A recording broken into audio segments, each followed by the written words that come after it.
Hello students, current electricity के ही concepts को आगे बढ़ाते हैं इस लेक्चर में। एक क्विक रिवीजन। करंट इलेक्ट्रिसिटी में अभी तक हमने कौन से कॉन्सेप्ट्स देखे हैं?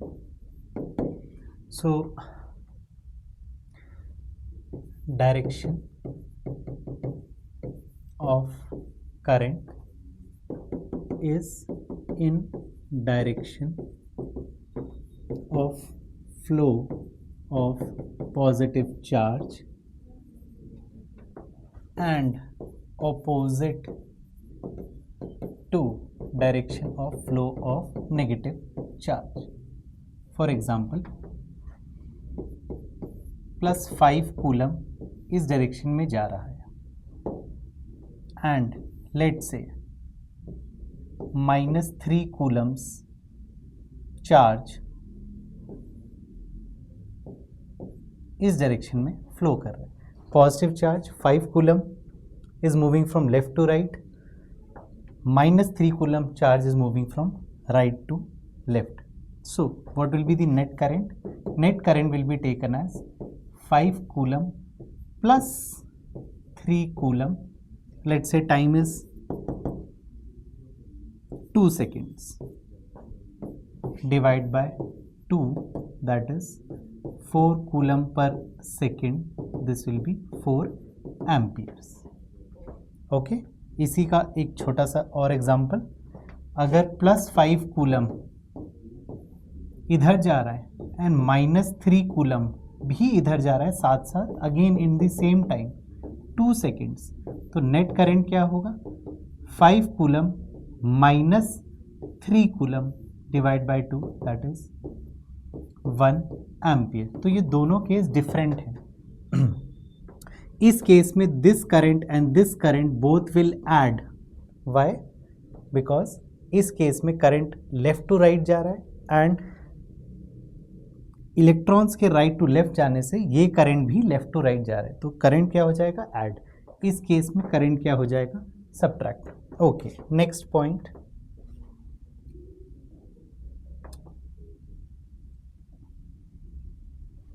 हमने देखा था resistances series and parallel combination. Series and parallel combination, तो इसमें एक जानने लायक बात यह है कि equivalent resistance will be greater than the greatest resistance। इसका क्या मतलब है? फॉर एग्जाम्पल, आपके पास 3 रेजिस्टेंस दिए हैं, 2 ohms, 3 ohms एंड लेट्स से 6 ohms। अगर इन तीनों को हम सीरीज में लगाएंगे तो R इक्विवेलेंट कितना होगा? 2 + 3 + 6। Why? Because in series R equivalent is equal to R1 + R2 + R3। Therefore, equivalent resistance comes out to be 11 ohms। तो आप देख सकते हैं 11 ohms is greater than the greatest resistance जो कि सीरीज में लगाया है। तीनों में सबसे बड़ा रेजिस्टेंस क्या है? 6 ohms। अगर सीरीज में लगाए तो 6 से भी बड़ा हो जाएगा 11 ohms। Now parallel combination. Parallel combination में याद रखिएगा R equivalent is smaller than the smallest resistance। अब इसका क्या मतलब हुआ? लेट्स सी, तीनों रेजिस्टेंस इस केस में भी हम ले लेते हैं 2, 3 and 6 ohm, all 3 are connected in parallel. तो R इक्विवेलेंट क्या होगा? 1/R इक्विवेलेंट हमको पता है is 1/R1 + 1/R2 + 1/R3। So in this case it will be half + 1/3 + 1/6। Taking LCM, तीनों का एलसीएम 6 है, 3 + 2 + 1, दैट इज 6/6 यानी कि 1 ohm। इस केस में R इक्विवेलेंट रेजिस्टेंस कितना आया? 1 ohm। तीनों में सबसे छोटा रेजिस्टेंस क्या था? 2 ohms। यानी कि अगर हम किसी भी ग्रुप ऑफ रेजिस्टर्स को पैरेलल में कनेक्ट करते हैं तो जो इक्विवेलेंट रेजिस्टेंस आएगा that will be smaller than the smallest resistance, and series में equivalent resistance will be greater than the greatest resistance. Okay. इसी से रिलेटेड एक हल्का सा इसी क्वेश्चन को घुमा के दे दिया जाए. लेट से 1000 ohms एंड 1 ohm रेजिस्टेंस है, और आपके लिए एनडीए में क्वेश्चन आ गया, they are connected in parallel, so R equivalent will be a part greater than 1000 ohm, B part equal to 1000 ohms, C part equal to 1 ohm, D part less than 1 ohm, या इसको थोड़ा सा और confusing कर देते हैं, slightly more than 1 ohm, and यहाँ पर हम इसको कर देते हैं slightly less than 1000 ohm. So these are the 4 options. Question क्या है फिर से देखते हैं. क्वेश्चन ये है 1000 ohm एंड 1 ohm को हमने किस में लगाया, parallel.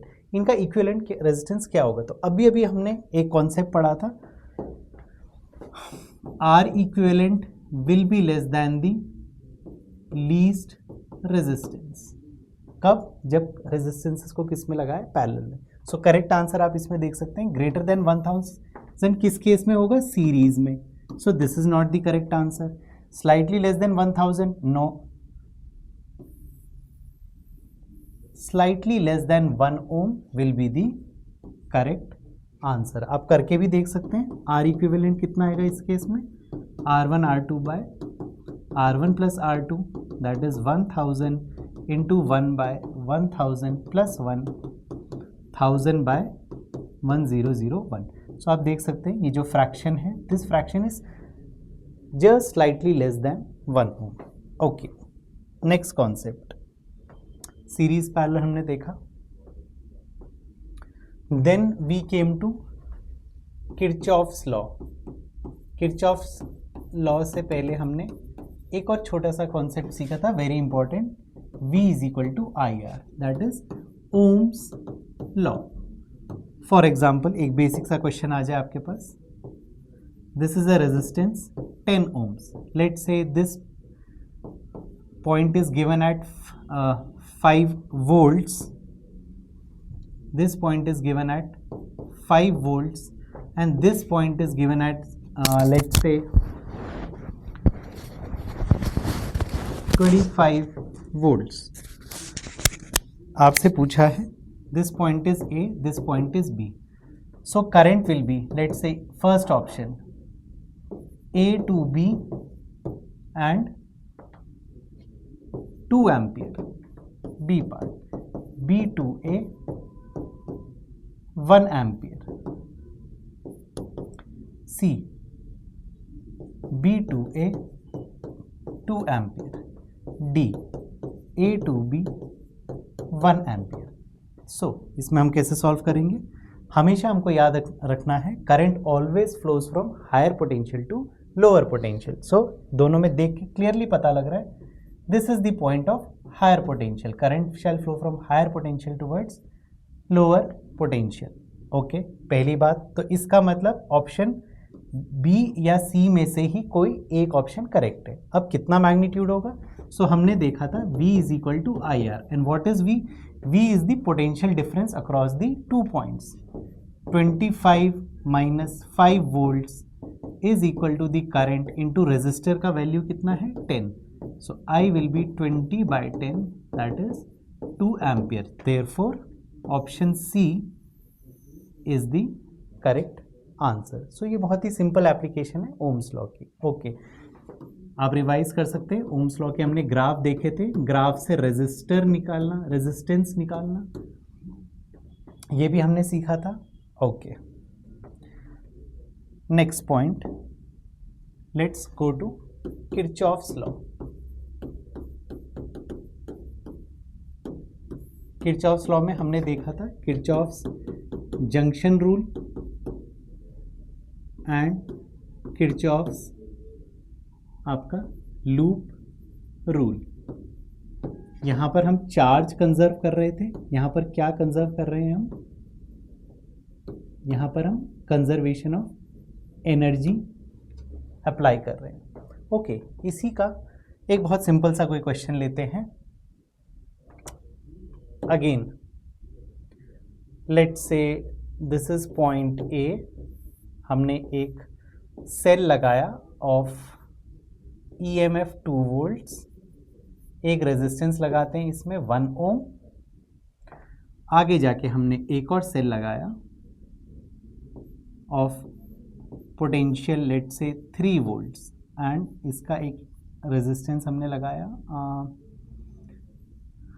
2 ohms. Okay, and this is point B.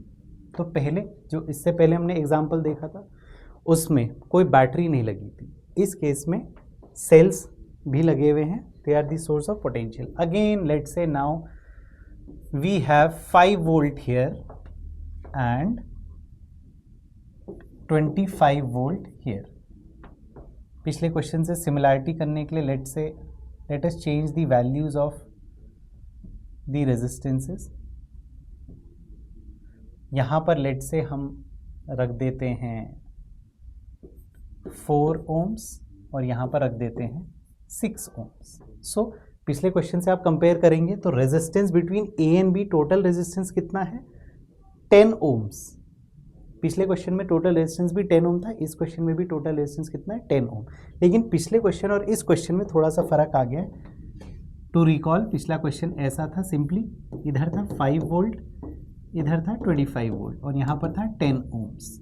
इस क्वेश्चन में यहाँ पर 5 वोल्ट है पॉइंट ए, पॉइंट बी भी 25 वोल्ट पे, लेकिन थोड़ा सा क्या डिफरेंस आ गया, बैटरीज आ गई। अब इस टाइप के क्वेश्चन को हम कैसे सॉल्व करेंगे।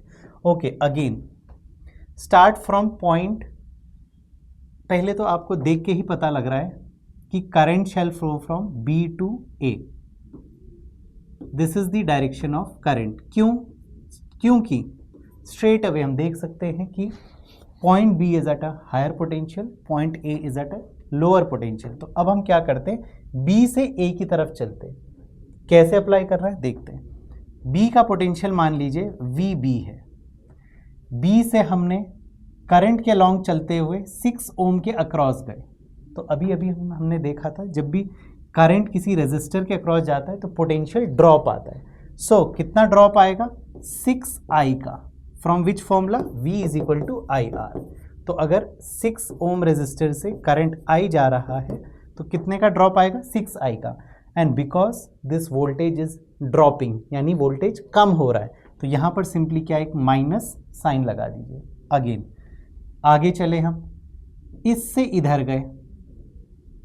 हमने देखा था प्रीवियस लेक्चर्स में किसी भी बैटरी के या सेल का जो छोटा वाला ये लाइन है, this represents the lower potential. तो अब जब हम यहाँ से यहाँ जा रहे हैं तो हम लोअर से हायर पोटेंशियल में जा रहे हैं, तो हम क्या लगाएंगे, प्लस।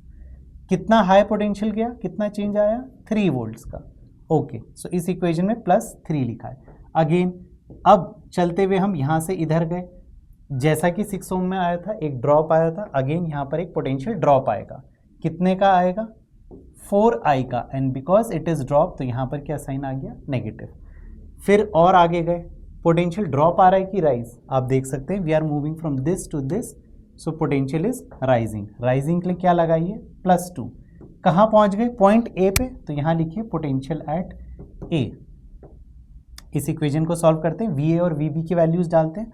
सो VB माइनस VA +5, ये 3 और 2 से आया है, V को इधर करा, is equal to 10I।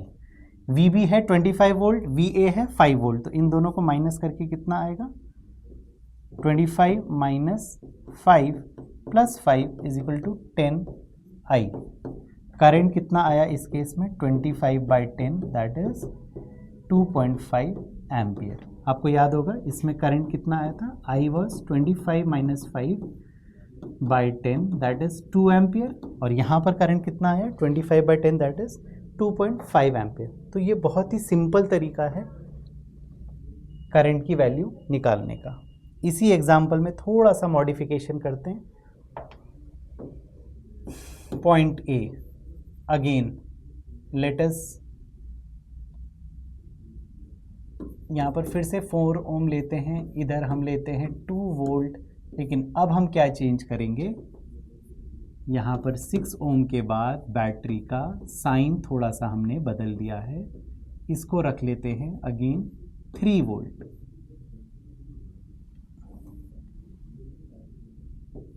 And we reach point B. Similar values रखते हैं. बी को हमने बोला है 25 वोल्ट पे है, ए कितने पे है 0.5 वोल्ट पे. तो हमारे पास 3 सर्किट हो गए.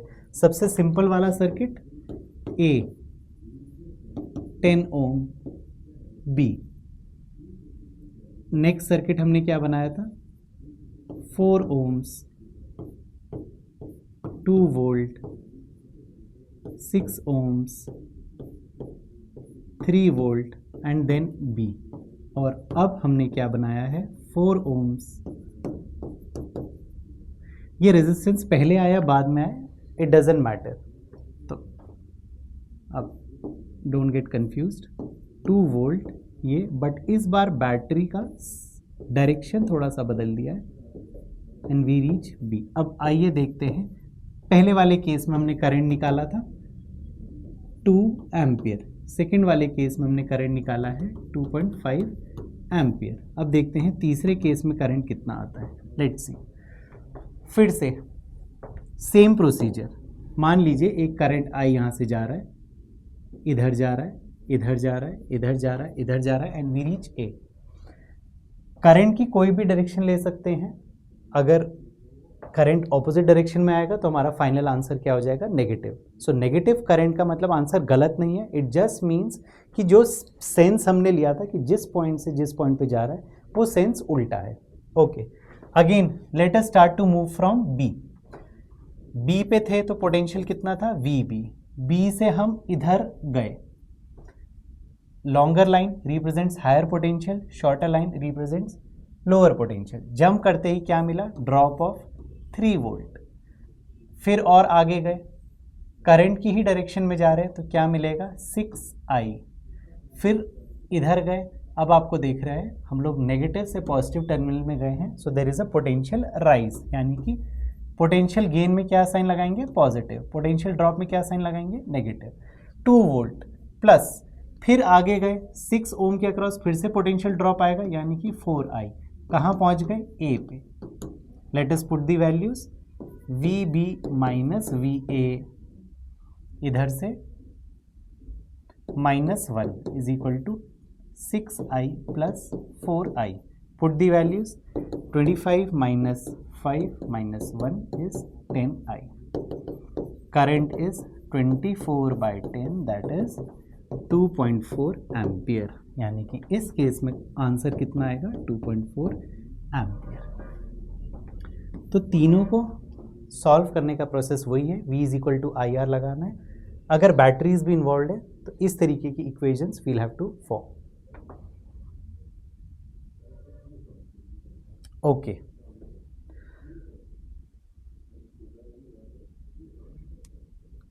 सो हमने बैटरीज का कनेक्शन देखा, सिंपल सर्किट्स देखे हैं.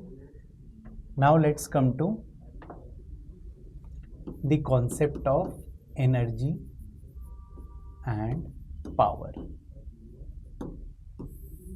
सो एक फॉर्मूला आपको पता है, potential difference is work done per unit charge. इसी में अगर मैं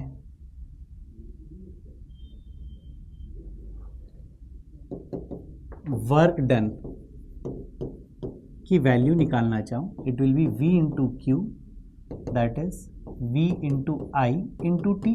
Y, because charge means current into time. आपको याद होगा हमने पढ़ा था current is charge upon time. तो इसका मतलब charge will be current into time. तो हमको एक चीज़ तो पता लग गई, एनर्जी या फिर वर्क किसके बराबर है, V into I into T. अब रेजिस्टेंस क्या करता है, एनर्जी कंज्यूम करता है. एंड बैटरी क्या करती है, एनर्जी सप्लाई करती है. सो बाय कंजर्वेशन ऑफ चार्ज जितना सप्लाई होगा उतना ही कंज्यूम हो सकता है. Okay, by the conservation of energy जितना बैटरी एनर्जी सप्लाई करेगी उतना ही रेजिस्टेंस कंज्यूम कर पाएगा. So let us learn some फॉर्मूले.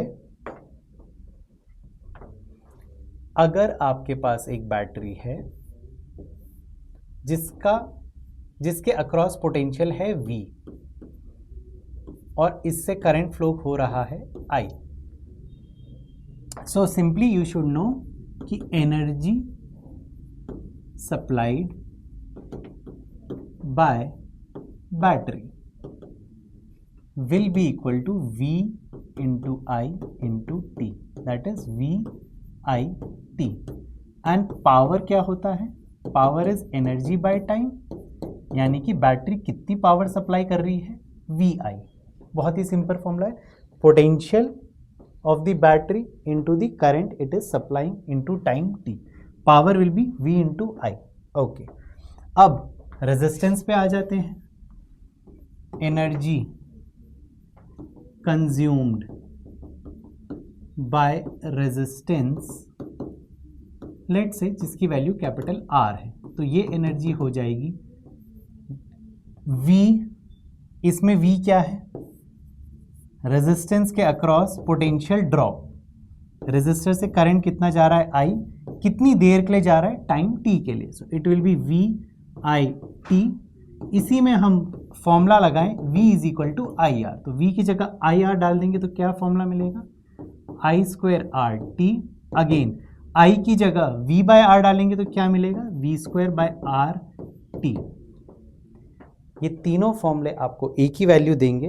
कब कहाँ यूज करना है ये क्वेश्चन पे डिपेंड करता है कि कौन सा फॉर्मूला हमको कन्वीनियंट है अप्लाई करने के लिए. Okay, so if this is the energy then what shall be the power? बहुत ही सिंपल है. Power consumed by resistor will be VI, I square R, V square by R. तो ये जो फॉर्मूले हैं ये आपको बेसिक आने चाहिए. इसको समराइज कर देते हैं. Power is VI. This formula can be used for battery and resistor. It is also equal to V square by R. It is also equal to I square R. These can be used only for a resistor, not a battery. ठीक है, तो एक simple सा question करते हैं इसमें. Suppose there is a resistance 10 ohms connected to a battery of EMF 20 volts. पूछा इन्होंने find the energy supplied by battery. Second part, energy consumed by the resistance 10 ohms. And third part is verify law of conservation of energy. So readymade formula सीधे लगाते हैं. Energy supplied by battery, so in and it is also given in time let's say 10 seconds. So energy supplied by battery क्या हो जाएगा 10 seconds में? अभी अभी हमने देखा था V into I into T. Battery कितना करंट सप्लाई करेगी? पोटेंशियल कितना है 20. कितना करंट सप्लाई करेगी? 20 by 10 from V is equal to IR and time is 10 second. Answer will be 400 joules. This is the answer for the first part. What shall be the energy consumed by resistor? So इस resistance के across potential कितना है 20 volt. Straight away let's for apply the formula V square by R into T. तो voltage कितना है 20 into 20.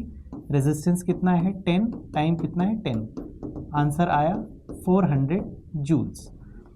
क्या ये law of conservation of energy verify हो गया? बिल्कुल yes, because energy supplied is equal to the energy consumed. So if energy supplied is equal to energy consumed, straight away we have verified the law of conservation of energy. एक और इससे एक level ऊपर का question करते हैं. Let's say 10 ओम के आगे हमने एक पोटेंशियल ड्रॉप उतना ही रहने देते हैं, लेट्स से 20 वोल्ट. इसके आगे हमने 5 ओम रेजिस्टर और लगा दिया. अब इन्होंने पूछा find the ratio of energy consumed in 10 ohm resistor and 5 ohm resistor. Okay, and let's say option भी दे दिए हैं. We have 4 option. 1:1 यानी इक्वल एनर्जी, 1:2 यानी 5 ओम में ज़्यादा एनर्जी कंज्यूम हो रही है, 2:1 यानी कि इसमें ज़्यादा कंज्यूम हो रही है, या 4:1. Okay, let us solve this question. इस क्वेश्चन को बहुत सिंपली, बहुत लंबा ना बनाते हुए, लेट से बैटरी ने कितना करंट बाहर सप्लाई करा है, let it be I. So what will be the energy consumed in 10 ohm resistance? It will be I square R into T. अभी हमने फॉर्मूला देखा था. करंट हो गया I square, इसका रेजिस्टेंस है 10 ohm, टाइम को लेने देते हैं T. What will be the energy consumed in 5 ohm? It will be again I square into resistance कितना है 5 ohm into time T. Energy in 10 ohm is to energy in 5 ohm will be equal to I square 10 T divide by I square 5T. Answer is 2:1. बहुत ज़्यादा calculation की ज़रूरत नहीं है, सीधे सीधे हमने फॉर्मूला अप्लाई करा है. इसी का एक छोटा सा वेरिएशन. अब इसी क्वेश्चन को लेट से एग्जाम में एक दूसरे फॉर्म में दिया. Now they have given 10 ohm, again resistance is 5 ohm, but आप क्लियरली देख सकते हैं now they are in parallel not series. Again let's say it is 20 volt. अब पूछा है find the energy consumed in 10 is to energy consumed in 5 ohm resistors. फिर से वही ऑप्शन दिए इन्होंने आपको, 1:1, 1:2, 2:1, 4:1. अगर आप लोग ने पिछला सर्किट सॉल्व करा था एंड यू आर थिंकिंग कि सर बहुत ही सिंपल है, पिछले सर्किट में हमने सॉल्व करा था, आंसर शुड बी 2:1, तो देखते हैं आर यू राइट और रॉन्ग. इस केस में 3 फॉर्मूले हैं हमारे पास एनर्जी के, VIT, I स्क्वायर RT या फिर V²/R इंटू T. तीनों में से मैंने आपको बोला था कोई भी फॉर्मूला लगा सकते हैं, लेकिन मल्टीपल फॉर्मूलेज बने क्यों होते हैं सब्जेक्ट में, so that we use the easiest applicable formula. जिस फॉर्मूले से आंसर फटाफट आ जाए वो यूज करना चाहिए. इस क्वेश्चन में आप लोग मुझसे एग्री करेंगे कि अगर यहाँ से करंट गया, लेट से टोटल करंट गया I, सो कुछ करंट I1 यहाँ फ्लो करेगा, कुछ करंट I2 यहाँ फ्लो करेगा. 5 ओम रेजिस्टेंस कम है तो इसमें ज़्यादा करंट फ्लो करेगा, 10 ओम रेजिस्टेंस ज़्यादा है, इसमें कम करंट फ्लो करेगा. तो अगर हम इसमें फॉर्मूला लगाएं E10/E5 is equal to I1 square, resistance is 10 into T divide by I2 square into 10 into T, तो आंसर तो आएगा, लेकिन उसके लिए आपको I1 I2 कैलकुलेट करने पड़ेंगे. इसके लिए let's use a simple method. आपको पता है दोनों पैरेलल में लगे हैं, तो दोनों के अक्रॉस पोटेंशियल डिफरेंस सेम होगा, तो why not use the third formula. तो फिर थर्ड फॉर्मूला लगाते हैं, energy consumed in 10 by energy consumed in 5 will be equal to V² T by resistance of 10 ohms which is simply 10 divided by V² T by 5. अब आप देखिए answer क्या आ रहा है, 5/10 दैट इज 1:2, यानी कि ये ऑप्शन अगर आप चूज करेंगे you are making the wrong choice. Correct answer क्या है इस केस में, 1:2. सो इससे हमको क्या लेसन मिला, so be careful in application of the formula. Formula को एकदम करेक्टली अप्लाई करिए। फॉर्मूले को आप अप्लाई करते हैं तो आपको पता होना चाहिए v क्या है, i क्या है, r क्या है, टाइम कितना है। किसी भी फॉर्मूले में कोई भी रैंडम वैल्यू नहीं डाल सकते, उसको एप्लीकेशन बिल्कुल करेक्टली आपको करना पड़ेगा। Okay,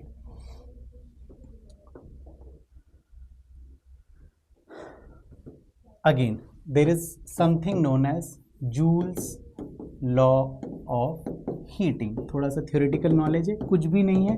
heat developed is I square R T. इसी लॉ को हम क्या कहते हैं? Joule's law of heating. यानी कि heat developed is proportional to the square of current, it is proportional to the resistance, and it is also proportional to the time for which current is flowing.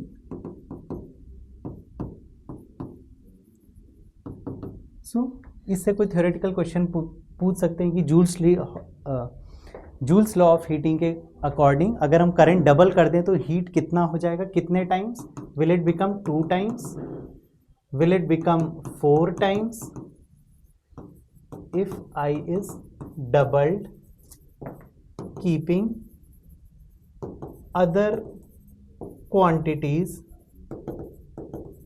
same, then heat developed. ये question है। is क्या question दिया? If I is doubled, keeping other quantities same, then the heat doubled is A 2 times, B 4 times, half time 1/4 times. तो अभी अभी आपने देखा joules law of heating के according I square R T is the formula, और बाकी चीजें अगर हम सेम रख रहे हैं तो heat developed is dash times according to Joule's law of heating. So कितने टाइम्स हो जाएगा आपका करंट? 2 टाइम्स। तो heat developed will become I square से इट विल बिकम 4 टाइम्स। एक लास्ट कॉन्सेप्ट हम लोग लेते हैं एंड देन करेक्ट इलेक्ट्रिसिटी के सारे बेसिक कॉन्सेप्ट्स हमने क्लियर करे हैं। That is the commercial unit of electricity. हम लोग के घर में आप लोग ने बहुत ही कॉमन ये सुना होगा कि इस महीने 150 यूनिट्स बिजली कंज्यूम हुई है। तो इस यूनिट का क्या मतलब है? So kilo watt hour is the commercial unit of electricity. और इसका क्या मतलब है? It implies it is the energy consumed when power is measured in kilowatt and time in hour। यानी कि 1 किलोवाट आवर का मतलब है 1 किलोवाट पावर इंटू 1 आवर। अब इसका ऐसा यूनिट एनर्जी का क्या है? कमर्शियल यूनिट ऑफ इलेक्ट्रिसिटी, इसका मतलब है electrical energy. So 1 joule is the joules is the ऐसा यूनिट ऑफ एनर्जी। तो 1 किलो वॉट आवर का जूल से क्या रिलेशन है? 1 किलो वाट को लिखते हैं 1000 वॉट, 1 आवर को लिखते हैं 3600 seconds. This comes out to be 36 into 10 to the power 5 joule. यानी कि 1 kilo what hour is a very large unit of electricity. एक इसका कन्वर्जन देख लेते हैं। Suppose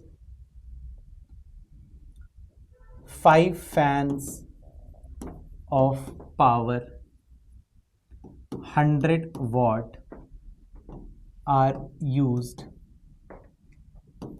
for a month operating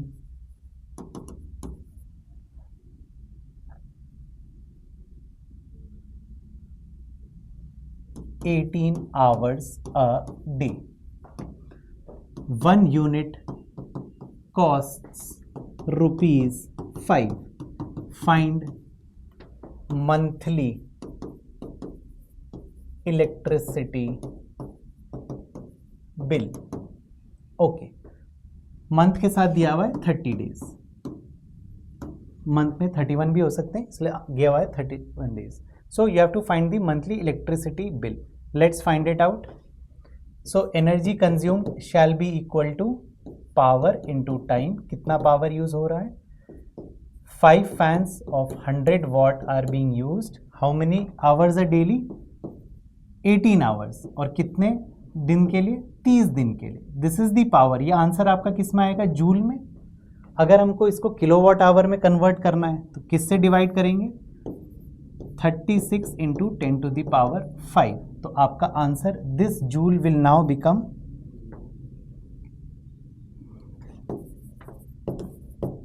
the units. So let us solve this. 1 2 3, this becomes 2. 18 is 2. This becomes 7.5 by 100.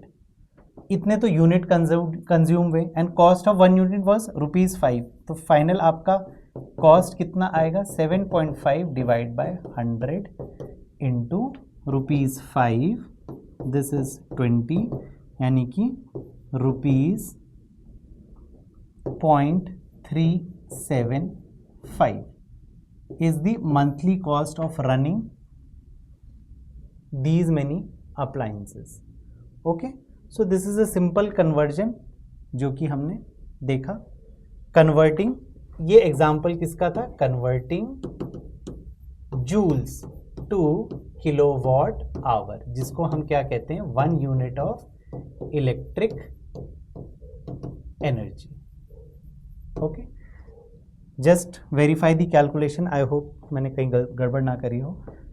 5 into 100 into 18 hours a day into 30 days. Okay, एक हमने कहा इसमें गड़बड़ करी. 18 आवर्स के साथ 3600 भी मल्टीप्लाई करना होगा to convert to seconds. So this answer has to be multiplied by 3600. So this is then 2 decimal हटाते हैं इसमें, कितना आएगा? 37.5 into 36. This answer shall come out to be 375. 36, 6 5 are 30, 3 7 6 are 42, 45, 6 4 are 24, 18 and this is 22, 15, 21, 22, 1 0 0 1 5 3 1 और एक decimal. So this will be come out to be ₹1350. This should be the correct answer. I made a small mistake. यहाँ पर मैंने 18 hour को I have to convert it to second also to convert to joule. So this will be the final answer. Okay, so next lecture में we'll continue with magnetism. Thank you.